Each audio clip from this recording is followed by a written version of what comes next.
শিক্ষার্থীবৃন্দ, তোমাদের জন্য আমি আবার আরেকটি নতুন ভিডিও নিয়ে উপস্থিত হলাম। তো আমাদের সূচক ও লগারিদমের যে আমাদের 4 আর 5 নম্বর অঙ্কটা এই ভিডিওতে আমি সলভ করব। তো চলো শুরু করি আমাদের ভিডিওটি।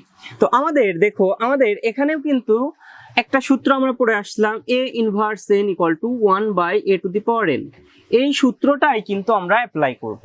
তো এই অঙ্কটা করতে গিয়ে অনেক খুব পরিমাণে ভুল করে। কেন ভুল করে? কারণ ভাবে যে 2 এর উপরও ইনভার্স আছে, তারা কি করে 1/2a লেখে। তো এটা কিন্তু করা যাবে না, কারণ 2 এর উপর ইনভার্স নেই। ভালো করে বুঝো। তাহলে আমরা 2টাকে রেখে দিলাম, কার উপর আছে? a ইনভার্স 1 এর উপর আছে। তাহলে আমরা কি লিখবো? 1/a। ভালো করে বুঝো, 1/a। দেন এরপর আমরা 3 ইন্টু b এর উপর আমাদের ইনভার্স আছে, তাহলে 1 আমরা কি b লিখবো? ওকে, ইনভার্স 1। এখন এই 2 1 এর সাথে গুণ, তাহলে কি হবে? 2/a। আবার 3 1 এর সাথে গুণ, তাহলে কি হবে? 3/b। তাহলে ইনভার্স 1। তাহলে আমরা যদি লসাগু করি, a b আমাদের লসাগু, a চলে গেল, তাহলে কি থাকে? 2b। আর প্লাস আমাদের b চলে গেল, তাহলে কি থাকে? 3a। তাহলে আমরা ইনভার্স 1। এরপর আমরা কি করব? এই পুরোটুকুকে a ধরবো, a ইনভার্স 1 আছে। আমরা কি মনে করব? a ইনভার্স 1 আছে। তাহলে আমরা যদি করি তাহলে কি হবে? এটা উল্টে যাবে বলতে ab আমাদের কি উপরে যাবে, আর 2 3a প্লাস 2b নিচে চলে আসবে। এটাই কিন্তু আমাদের প্রদত্ত অঙ্কের অ্যান্সার। ঠিক আছে? তো আশা করি 4 নাম্বার অঙ্কটা তোমরা খুব ভালো করে বুঝতে পারছো। এখন আমরা চলে আসতেছি আমাদের 5 নাম্বার অঙ্কে। তো আমাদের 5 নাম্বার অঙ্কে কি বলছে? আমাদের 5 নাম্বার অঙ্কে বলছে, দেখো a² b ইনভার্স 1। তাহলে আমরা a² কে রেখে দিলাম, b ইনভার্স 1 মানে কি? 1/b। ঠিক আছে? আর a ইনভার্স 2 মানে কি?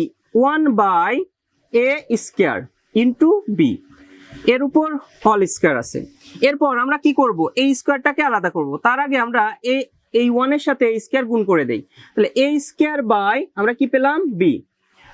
আর নিচে কি? b/a² এর হোল স্কয়ার। এখন স্কয়ারটাকে আমরা আলাদা করে দেই। তো স্কয়ারটাকে আলাদা করলে কি হবে? a4 2 2 4 b²।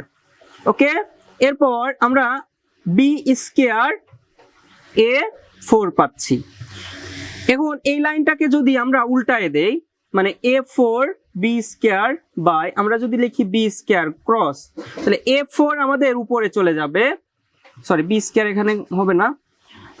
তারপর কি a4 আমাদের কি হবে? উপরে যাবে, আর b²টা আমাদের নিচে চলে আসবে। তাহলে a4 আমাদের 4 4 কত? 8। তাহলে আমরা কি করব? 4 যোগ 4 কত? a⁴ আর 2 যোগ 2 কত? b⁴। এটাই কিন্তু প্রদত্ত অঙ্কের অ্যান্সার। তো আশা করি তোমরা 4 আর 5 একটু ছোট, খুব ভালো করে বুঝতে পারছো। তো যদি ভালো করে বুঝে থাকো অবশ্যই চ্যানেলটাকে সাবস্ক্রাইব করো এবং তোমার বন্ধুদের সাথে শেয়ার করো। আজ এ পর্যন্তই। সবাই ভালো থাকো, সুস্থ থাকো।